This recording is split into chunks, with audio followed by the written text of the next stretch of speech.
ලංකා වාණිජ්‍ය මණ්ඩලයේ economy.lk ඔබ වෙත ගෙන එන මාසික ආර්ථික විග්‍රහය සමගින් නැවතත් ඔබ අප එක්වන්නේ. අපි බලමු 2025 පෙබරවාරි මාසයේ ශ්‍රී ලංකා ආර්ථිකයේ සිදුවුණු මූලික වෙනස්කම් මොනවාද කියලා. පළමුවෙන්ම අපි යමු ජාත්‍යන්තර මූල්‍ය අරමුදල විසින් ලබා දෙන විස්තීර්ණ ණය පහසුකම සම්බන්ධව සලකා බලන්නට. මාස 48ක් සඳහා වන විස්තීර්ණ ණය පහසුකමෙහි තුන්වන සමාලෝචනය අවසන් වීමත් සමග එහි සිව්වන වාරිකය ශ්‍රී ලංකාව වෙත ලබා දීමට ජාත්‍යන්තර මූල්‍ය අරමුදලේ විධායක කමිටු අනුමැතිය හිමි වී තිබෙනවා. ඒ අනුව තවත් ඇමරිකානු ඩොලර් මිලියන 334ක මුදලක් ශ්‍රී ලංකාවට හිමි වනු ඇති.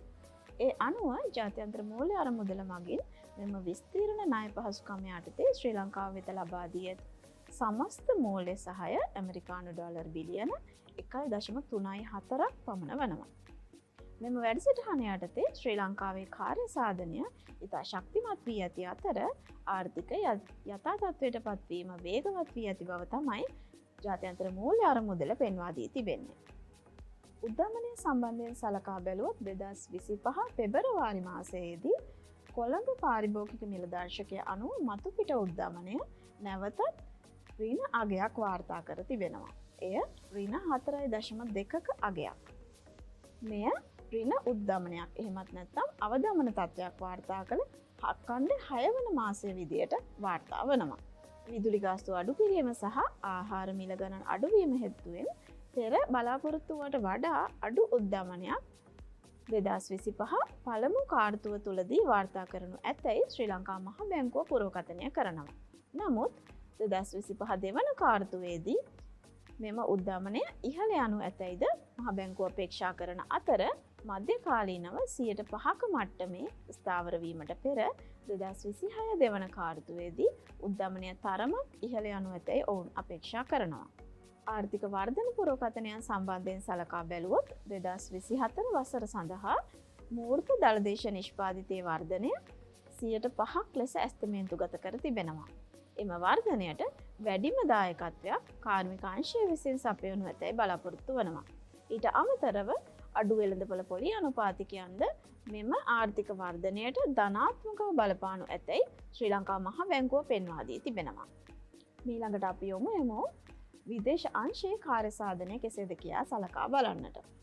2024 සමස්ත වර්ෂය සඳහාම බැලුවොත් ශ්‍රී ලංකා ආර්ථිකයේ විදේශ අංශය ඉතාමත් යහපත් ප්‍රගතියක් පෙන්නුම් කර තිබෙනවා.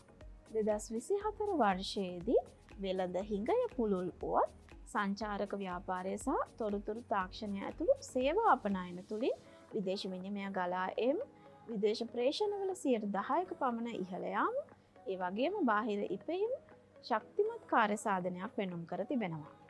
2024 වසර තුලදී සංචාරක පැමිණීම් මිලියන 2 ඉක්ම වූ අතර සංචාරක කර්මාන්තය තුළින් ඉපයීම් ඩොලර් මිලියන 3169ක් ලෙස වාර්තා වුණා. මහ බැංකුවේ වාර්තාගත ඉහළ විදේශ විනිමය මිලදී ගැනීම හේතුවෙන් 2024 වසර අවසාන වන විට දළ නිල සංචිත ඩොලර් බිලියන 6.1ක් දක්වා ඉහළ ගොස් තිබෙන අතර ශ්‍රී ලංකා රුපියල ඇමරිකානු ඩොලරයට සාපේක්ෂව 10.7ක අගය ඉහළ යාමක් වාර්තා කරනු ලැබුවා. 2025 පෙබරවාරි මාසයේදී 2025 වසර සඳහා වන ජාතික අයවැය පාර්ලිමේන්තුවට ඉදිරිපත් කරනු ලැබුවා. මේවන අයවැයේදී ආයෝජන ප්‍රවර්ධනය, ආනයන වර්ධනය වගේම ඩිජිටල් පරිවර්තනය කෙරෙහි වැඩි අවධානයක් යොමු වී තිබුණා. ඒ තුළින් ආර්ථිකය ප්‍රකෘතිමත් කිරීම, රාජ්‍ය මූල ඒකාග්‍රතාවය සහ ව්‍යුහාත්මක ප්‍රතිසංස්කරණ සඳහා පුළුල් උපාය මාර්ගයන් පෙන්වා දී තිබෙනවා.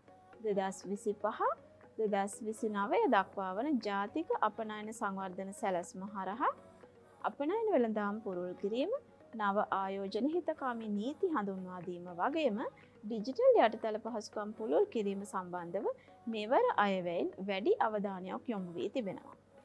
දිගුකාලීන ණය තිරසරභාවය සහතික කිරීම සඳහා ජාත්‍යන්තර මූල්‍ය අරමුදලෙහි විස්තීර්ණ ණය පහසුකම් වැඩසටහන යටතේ මූල්‍ය විනය පවත්වා ගනිමින් සමාජ සුබ සාධනය අවදානමට ලක් විය හැකි කණ්ඩායම් සඳහා රාජ්‍ය සහාය වැඩි කිරීම සහ රාජ්‍ය ව්‍යවසාය ප්‍රතිසංස්කරණය හරහා රාජ්‍යංශයේ පාලනය වැඩි දියුණු කිරීමද මේවර අයවැයෙන් අවධාරණය කර තිබෙනවා. 2025 පෙබරවාරි මාසයේදී ශ්‍රී ලංකා ආර්ථිකයේ සිදුවුණු මූලික වෙනස්කම් පිළිබඳ ඔබට දළ අදහසක් මේ තුලින් ලැබෙන්නට ඇතැයි කියා අප බලාපොරොත්තු වෙනවා. 2025 මාර්තු මාසයේදී නවතම ආර්ථික විග්‍රහයක් තුලින් නැවත හමු වෙමු. ස්තුතියි.